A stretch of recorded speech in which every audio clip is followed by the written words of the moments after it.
ನಮಸ್ಕಾರ ವೀಕ್ಷಕರೇ, PR ಅಕಾಡೆಮಿಗೆ ಸ್ವಾಗತ. ಈ ವಿಡಿಯೋದಲ್ಲಿ SCR ಅಂತ ಹೇಳಿದ್ರೆ ಸೌತ್ ಸೆಂಟ್ರಲ್ ರೈಲ್ವೆನವರು ಯಾವ್ಯಾವ ಹುದ್ದೆಗೆ ಅರ್ಜಿ ಕರೆದಿದ್ದಾರೆ, ಅಪ್ಲಿಕೇಶನ್ ಹೇಗೆ ಹಾಕಬೇಕು, ಸ್ಯಾಲ್ರಿ ಏನಿರುತ್ತೆ, ಉದ್ಯೋಗ ಸ್ಥಳ ಎಲ್ಲಿರುತ್ತೆ, ಇದೆಲ್ಲದರ ಬಗ್ಗೆ ಸಂಪೂರ್ಣ ಮಾಹಿತಿಯನ್ನ ತಿಳಿಸ್ಕೊಡ್ತೀನಿ. ವಿಡಿಯೋನ ಕೊನೆ ತನಕ ನೋಡಿ. ಇನ್ನು ಈ ಚಾನಲ್ ಸಬ್ಸ್ಕ್ರೈಬ್ ಮಾಡಿಲ್ಲ ಅಂದರೆ ದಯವಿಟ್ಟು ಸಬ್ಸ್ಕ್ರೈಬ್ ಮಾಡ್ಕೊಳ್ಳಿ. ಪ್ರತಿದಿನನೂ ಗೌರ್ಮೆಂಟ್ ಜಾಬ್ ಡೀಟೇಲ್ಸ್ ತಿಳ್ಕೋಬಹುದು. ಹಾಗೆ ಪಕ್ಕದಲ್ಲಿರೋ ಬೆಲ್ ಐಕನ್ ಪ್ರೆಸ್ ಮಾಡಿ. ವಿಡಿಯೋ ಅಪ್ಲೋಡ್ ಆಗಿದ ತಕ್ಷಣ ನೋಟಿಫಿಕೇಶನ್ ಬರುತ್ತೆ. ಆದಷ್ಟು ಬೇಗ ಅಪ್ಲಿಕೇಶನ್ನ ಹಾಕೋಬಹುದು. ವಿಡಿಯೋನ ಶುರು ಮಾಡೋಣ. ಸೌತ್ ಸೆಂಟ್ರಲ್ ರೈಲ್ವೆ SCR ನವರು 4232 ಹುದ್ದೆಗೆ ಅರ್ಜಿ ಕರೆದಿದ್ದಾರೆ. ಉದ್ಯೋಗ ಸ್ಥಳ ನೋಡಿದ್ರೆ ಹಲವಾರು ಕಡೆ ಹುದ್ದೆಗಳು ಖಾಲಿ ಇದೆ. ಕರ್ನಾಟಕದಲ್ಲಿ, ಮಧ್ಯಪ್ರದೇಶಲ್ಲಿ, ತಮಿಳುನಾಡು, ಮಹಾರಾಷ್ಟ್ರ ಈ ಥರ ಹಲವಾರು ಪ್ರದೇಶಗಳಲ್ಲಿ ಖಾಲಿ ಇದೆ. ಯಾವ್ಯಾವ ಹುದ್ದೆ ಎಷ್ಟೆಷ್ಟು ಖಾಲಿ ಇದೆ ಅಂತ ತಿಳಿಸ್ಕೊಡ್ತೀನಿ.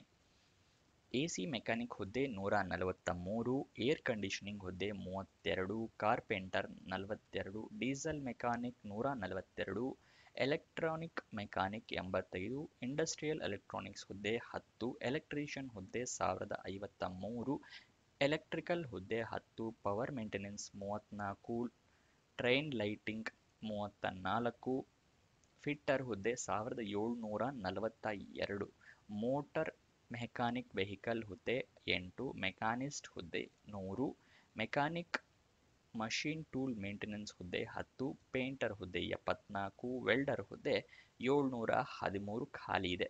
ಇದಿಷ್ಟು ಯಾವ ಹುದ್ದೆ ಎಷ್ಟು ಖಾಲಿ ಇದೆ ಅನ್ನೋದ್ರ ವಿವರ ಒಂದ್ಸಲ ಬೇಕಾದ್ರೆ ಸ್ಕ್ರೀನ್ ಶಾಟ್ನ ತಗೊಳ್ಳಿ ನಿಮ್ಮ ರೆಫರೆನ್ಸಿಗೆ. ನೋಟಿಫಿಕೇಶನಲ್ಲೂ ಇರುತ್ತೆ, ಅಲ್ಲೂ ನೀವು ಓದ್ಕೋಬಹುದು. ಅದನ್ನು ತಿಳಿಸ್ಕೊಡ್ತೀನಿ ಮುಂದೆ. ಸೆಲೆಕ್ಷನ್ ಪ್ರೋಸೆಸ್ನ ನೋಡೋದಾದ್ರೆ ಯಾವುದೇ ರೀತಿಯ ಎಕ್ಸಾಮಿನೇಷನ್, ಲಿಖಿತ ಪರೀಕ್ಷೆ ಅಥವಾ ಯಾವುದೇ ರೀತಿಯ ಪರೀಕ್ಷೆನೂ ಇರೋದಿಲ್ಲ. ಮೆರಿಟ್ ಲಿಸ್ಟ್ ಪ್ರಕಾರ ಸೆಲೆಕ್ಟ್ ಮಾಡ್ತಾರೆ. ಎಲ್ಲರೂ ಅಪ್ಲಿಕೇಶನ್ ಆದಷ್ಟು ಹಾಕೋಬಹುದು. ನೆಕ್ಸ್ಟ್ ಏನೇನು ಎಜುಕೇಷನ್ ಕ್ವಾಲಿಫಿಕೇಷನ್ ಮಾಡಿರಬೇಕು ಅನ್ನೋದನ್ನ ತಿಳಿಸ್ಕೊಡ್ತೀನಿ. ಅದಕ್ಕಿಂತ ಮುಂಚೆ ಹೊಸದಾಗಿ ವಾಟ್ಸಪ್ ಚಾನಲ್ನ ಓಪನ್ ಮಾಡಿದ್ದೀವಿ. ವಿಡಿಯೋ ಡಿಸ್ಕ್ರಿಪ್ಷನಲ್ಲಿ ಚಾನಲ್ ಲಿಂಕ್ ಇದೆ. ಇದನ್ನು ಕ್ಲಿಕ್ ಮಾಡಿದ್ರೆ ಈ ಪೇಜ್ ಓಪನ್ ಆಗುತ್ತೆ. ಇಲ್ಲಿ ನೀವು ಫಾಲೋ ಕೊಟ್ಕೊಂಡು ಪ್ರತಿದಿನನೂ ಡೀಟೇಲ್ಸ್ನ ನೋಡ್ಕೋಬಹುದು ಮತ್ತು ವಿಡಿಯೋನು ನೋಡ್ಕೋಬಹುದು. ಇಲ್ಲಿ ಎಷ್ಟೊತ್ತಿಗೆ ಬರುತ್ತೆ ಅಂತ ಡೀಟೇಲ್ಸ್ ಇದೆ ನೋಡಿ. ಹಾಗೆ ನಿಮ್ಮ ಫ್ರೆಂಡ್ಸ್ಗಳಿಗೂ ಇಲ್ಲಿಂದ ಶೇರ್ ಕೂಡ ಮಾಡಬಹುದು. ಎಜುಕೇಷನ್ ಕ್ವಾಲಿಫಿಕೇಷನ್ ವಿವರ ತಿಳ್ಕೊಳ್ಳೋಣ. ಏನಾಗಿರಬೇಕು, ಎಷ್ಟು ಓದಿರಬೇಕು ಅಂತ ಹೇಳಿ. 10th ಆಗಿರಬೇಕು ಅಥವಾ ITI ಆಗಿರಬೇಕಾಗುತ್ತೆ, ರೆಕಗ್ನೈಸ್ಡ್ ಬೋರ್ಡ್ ಅಥವಾ ರೆಕಗ್ನೈಸ್ಡ್ ಯೂನಿವರ್ಸಿಟಿಯಿಂದ.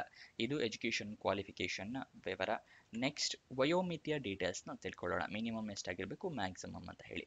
ಮಿನಿಮಮ್ 15 ವರ್ಷ ಆಗಿರಬೇಕು, ಮ್ಯಾಕ್ಸಿಮಮ್ 24 ವರ್ಷದವರು ಕೂಡ ಅಪ್ಲಿಕೇಶನ್ನ ಹಾಕಬಹುದು. ಆದರೆ ಕೆಲವೊಂದು ಕ್ಯಾಟಗರಿ ಅವರಿಗೆ ವಯೋಮಿತಿ ಸಡಿಲಿಕೆ ಕೊಟ್ಟಿದ್ದಾರೆ. ಯಾವ ಕ್ಯಾಟಗರಿ ಅವರಿಗೆ ಎಷ್ಟು ಸಡಿಲಿಕೆ ಅಂತ ತಿಳಿಸ್ಕೊಡ್ತಾ ಇದ್ದೀನಿ, ನೋಡ್ಕೊಳ್ಳಿ. OBC ಕ್ಯಾಟಗರಿ ಅವರಿಗೆ 3 ವರ್ಷದ ಸಡಿಲಿಕೆಯನ್ನು ಕೊಟ್ಟಿರ್ತಾರೆ. SC ST ಕ್ಯಾಟಗರಿ ಅವರಿಗೆ 5 ವರ್ಷದ ಸಡಿಲಿಕೆಯನ್ನು ಕೊಟ್ಟಿರ್ತಾರೆ.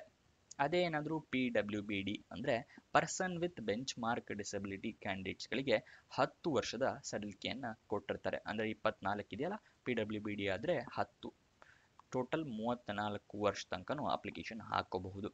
ಅಪ್ಲಿಕೇಶನ್ ಫೀಸ್ ಏನಿದೆ ಅಂತ ನೋಡೋದಾದರೆ SC ST ಮತ್ತು ಫೀಮೇಲ್ ಮತ್ತು PWBD ಕ್ಯಾಂಡಿಡೇಟ್ಸ್ಗಳಿಗೆ ಅಪ್ಲಿಕೇಶನ್ ಫೀಸ್ ಇರೋದಿಲ್ಲ. ಬೇರೆ ಇನ್ನಿತರೆ ಎಲ್ಲ ಕ್ಯಾಂಡಿಡೇಟ್ಸ್ಗಳಿಗೂ ಅಪ್ಲಿಕೇಶನ್ ಫೀಸ್ 100 ರೂಪಾಯಿಗಳಿರುತ್ತೆ. ಅಪ್ಲಿಕೇಶನ್ ಫೀಸ್ನ ನೀವು ಆನ್ಲೈನ್ ಮುಖಾಂತರ ಪೇ ಮಾಡಬೇಕು. ಬೇರೆ ಯಾವುದೇ ರೀತಿಯ ಪೇ ಮಾಡಿದ್ರೂ ಅಪ್ಲಿಕೇಶನ್ ರಿಜೆಕ್ಟ್ ಮಾಡ್ತಾರೆ. ಆನ್ಲೈನ್ ಮುಖಾಂತರ ಪೇ ಮಾಡಿ. ವಿಡಿಯೋದಲ್ಲಿ ಮುಂದಕ್ಕೆ ಹೋಗೋಕ್ಕಿಂತ ಮುಂಚೆ ಇನ್ನೂ ಈ ಚಾನಲ್ ಸಬ್ಸ್ಕ್ರೈಬ್ ಆಗಿಲ್ಲ ಅಂದರೆ ಹೇಳಿದ್ರೆ ಸಬ್ಸ್ಕ್ರೈಬ್ ಮಾಡ್ಕೊಳ್ಳಿ. ಹಾಗೆ ಈ ವಿಡಿಯೋನ ಲೈಕ್ ಮಾಡಿ, ಹಲವಾರು ಜನರಿಗೆ ತಲುಪೋ ಥರ ಮಾಡಿ. ಮತ್ತು ಫ್ರೆಂಡ್ಸ್ ಯಾರಾದರೂ ಜಾಬ್ ಹುಡುಕ್ತಾ ಇದ್ದಾರಾ ಅಂಥವರಿಗೆ ಈ ವಿಡಿಯೋನ, ಈ ಚಾನಲ್ನ ಶೇರ್ ಮಾಡಿ. ಅವರಿಗೂ ಕೂಡ ಜಾಬ್ ಹುಡುಕೋಕ್ಕೆ ಹೆಲ್ಪ್ ಆಗುತ್ತೆ. ಅಪ್ಲಿಕೇಶನ್ ನೀವು ಆನ್ಲೈನ್ ಮುಖಾಂತರ ಹಾಕೋಬೇಕಾಗತ್ತೆ. ಆನ್ಲೈನಲ್ಲಿ ಓಪನ್ ಆಗಿದ್ದ ದಿನಾಂಕ 28 ಡಿಸೆಂಬರ್ 2024, ಕೊನೆಯ ದಿನಾಂಕ 27 ಜನವರಿ 2025. ಅಫಿಷಿಯಲ್ ನೋಟಿಫಿಕೇಶನ್ ಓದ್ಕೊಳ್ದೇನೆ ನೀವು ಅಪ್ಲಿಕೇಶನ್ ಹಾಕೋದಕ್ಕೆ ಹೋಗಬೇಡಿ. ಯಾಕಂದರೆ ಏನಾದರೂ ತಪ್ಪುಗಳಾದರೆ ತಿದ್ದುಪಡಿ ಮಾಡೋದಕ್ಕೆ ಮುಂದೆ ಅವಕಾಶ ಇರೋದಿಲ್ಲ. ಅದಕ್ಕೋಸ್ಕರ ಅಫಿಷಿಯಲ್ ನೋಟಿಫಿಕೇಶನ್ PDF ಸಂಪೂರ್ಣವಾಗಿ ಓದ್ಕೊಳ್ಳಿ. ಇದು ಎಲ್ಲಿ ಸಿಗತ್ತೆ ಅಂತ ನೀವು ಕೇಳಿದ್ರೆ ವಿಡಿಯೋ ಡಿಸ್ಕ್ರಿಪ್ಷನ್ನಲ್ಲಿ ಟೆಲಿಗ್ರಾಮ್ ಚಾನಲ್ನ ಲಿಂಕ್ ಕೊಟ್ಟಿದ್ದೀನಿ. ಅದನ್ನು ಕ್ಲಿಕ್ ಮಾಡಿ ಆ ಚಾನಲ್ನ ಜಾಯಿನ್ ಆಗಿ ಅಫಿಷಿಯಲ್ ನೋಟಿಫಿಕೇಶನ್ನ ಡೌನ್ಲೋಡ್ ಮಾಡ್ಕೋಬಹುದು. ಅಪ್ಲಿಕೇಶನ್ನ ಆನ್ಲೈನ್ ಮುಖಾಂತರ ಅಂತ ಹೇಳಿದೆ. ಆದರೆ ವೆಬ್ಸೈಟ್ನ ಲಿಂಕ್ ಬೇಕಲ್ವಾ, ನಿಮಗೆ ಸ್ಕ್ರೀನ್ ಮೇಲೆ ತೋರಿಸ್ತಾ ಇದ್ದೀನಿ. ಇದನ್ನು ವಿಡಿಯೋ ಡಿಸ್ಕ್ರಿಪ್ಷನಲ್ಲೂ ಕೂಡ ಕೊಟ್ಟಿರ್ತೀನಿ.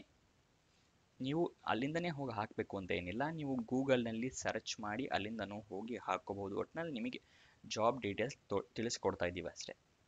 Official website address scr.indianrailways.gov.in. ಇದಿಷ್ಟು ಈ ಜಾಬ್ನ ವಿವರ. ಏನಾದರೂ ಡೌಟ್ಸ್ ಅಥವಾ ಕ್ವಶನ್ಸ್ ಇದ್ದರೆ ಕಮೆಂಟ್ ಬಾಕ್ಸ್ನಲ್ಲಿ ಕಮೆಂಟ್ ಮಾಡಿ, ಉತ್ತರ ಕೊಡೋದಕ್ಕೆ ಪ್ರಯತ್ನ ಮಾಡ್ತೀವಿ.